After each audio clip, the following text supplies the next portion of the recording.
الحمد لله رب العالمين والعاقبة للمتقين والصلاة والسلام على أشرف الأنبياء والمرسلين نبينا محمد وعلى آله وأصحابه أجمعين أما بعد.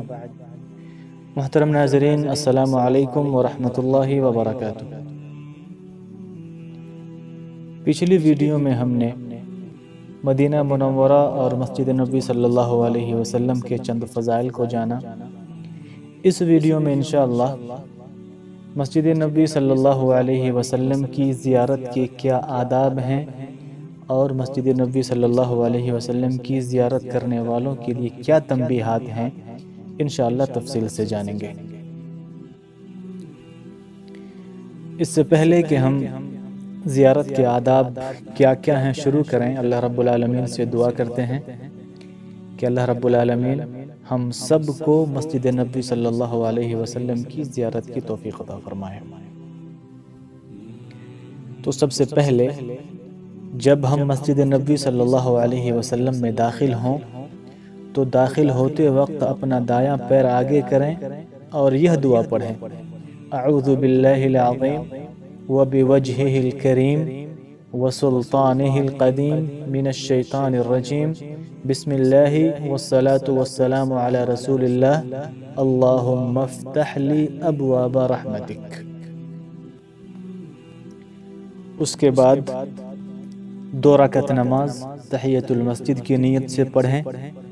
اگر یہ نماز ریاض الجنہ میں ادا کریں تو زیادہ بہتر ہے اور خوب دعا کریں.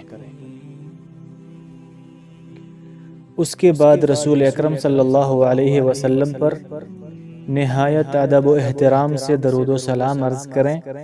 سلام کے لیے یہ الفاظ کہنا مسنون ہے: السلام علیک ایہا النبی ورحمۃ اللہ وبرکاتہ صلی اللہ علیک وجزاک عن امتک خیر الجزاء.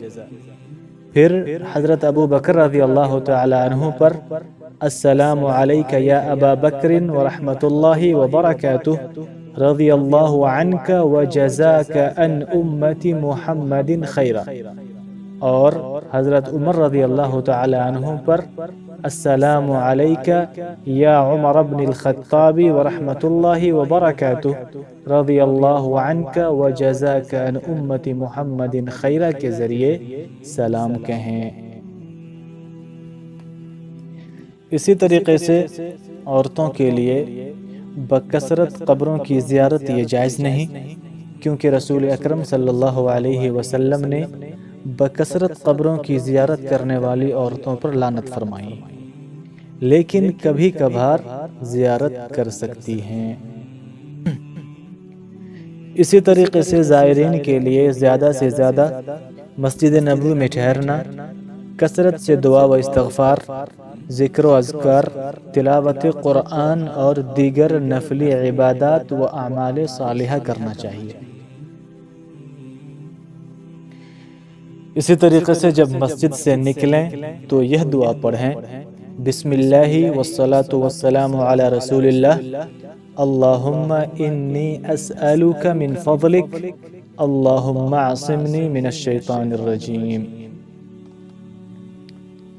تو یہ تھے مسجد نبی صلی اللہ علیہ وسلم کی زیارت کے آداب.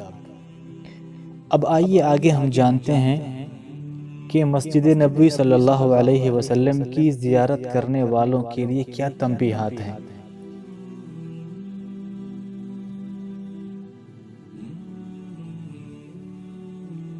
یعنی وہ کام جو زائرین کو نہیں کرنا ہے.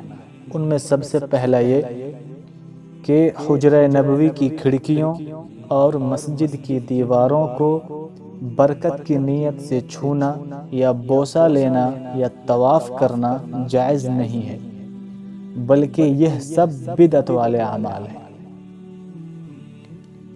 اسی طریقے سے نبی کریم صلی اللہ علیہ وسلم سے اپنی مشکل کا سوال کرنا یا بیماری کی شفا کا سوال کرنا یا اسی طرح کی دیگر چیزوں کا سوال کرنا جائز نہیں ہے. یہ سب چیزیں صرف اللہ تعالیٰ سے مانگی جائیں گی. گزرے ہوئے لوگوں سے مانگنا اللہ کے ساتھ شرک اور غیر اللہ کی عبادت کرنا ہے. بعض لوگ نبی اکرم صلی اللہ علیہ وسلم کی قبر کی طرف کھڑے ہو کر اور ہاتھ اٹھا کر مستقل دعا کرتے ہیں، یہ بھی خلاف سنت ہے۔ مسنون یہ ہے، سنت کا طریقہ یہ ہے کہ ہر دعا کرنے والا قبلہ رخ ہو کر اللہ رب العالمین سے دعا کرے اور اللہ رب العالمین سے مانگے۔ اسی طرح آپ کی قبر کے پاس آواز بلند کرنا، دیر تک ٹھہرے رہنا، مخصوص دعا پڑھنا یا ہزاروں لاکھ مرتبہ درود پڑھ کر ہدیہ کرنا خلاف سنت ہے۔ بعض لوگ آپ پر درود و سلام بھیجتے وقت سینے پر یا نیچے نماز کی طرح ہاتھ باندھ لیتے ہیں، جو کہ خشوع و خضوع اور عبادت کی حیت ہے، اور یہ صرف اور صرف اللہ رب العالمین کے لیے بجا ہے۔ موجودہ منبر نبی اکرم صلی اللہ علیہ وسلم کے دور کا نہیں ہے، اگر ہوتا بھی تو اس سے برکت لینا یا ریاض الجنہ کے ستونوں سے برکت لینا اور بطور خاص ان کے پاس نماز کا قصد کرنا جائز نہیں ہے۔ اسی طرح بعض لوگ یہ عقیدہ رکھتے ہیں کہ نبی اکرم صلی اللہ علیہ وسلم دنیا کی طرح سلام سنتے ہیں، یا یہ کہ سلام کے وقت نبی کریم صلی اللہ علیہ وسلم کی روح لوٹائی جاتی ہے، یہ غلط ہے۔ محترم ناظرین، تو یہ تھے مسجد نبوی صلی اللہ علیہ وسلم کی زیارت کے آداب اور مسجد نبوی صلی اللہ علیہ وسلم کی زیارت کرنے والوں کے لیے تنبیہات۔ اللہ رب العالمین سے دعا کرتے ہیں کہ اللہ رب العالمین ہمیں نیک عمل کی توفیق عطا فرمائے، اور انشاءاللہ اگلی ویڈیو میں ہم بقیع الغرقد کو دیکھیں گے، مسجد قباء اور شہدائے احد کے بارے میں جانیں گے۔ تو ہمارے ساتھ بنے رہیں، اس چینل کو سبسکرائب کریں، لائک کریں اور شیئر کریں۔ السلام علیکم ورحمۃ اللہ وبرکاتہ۔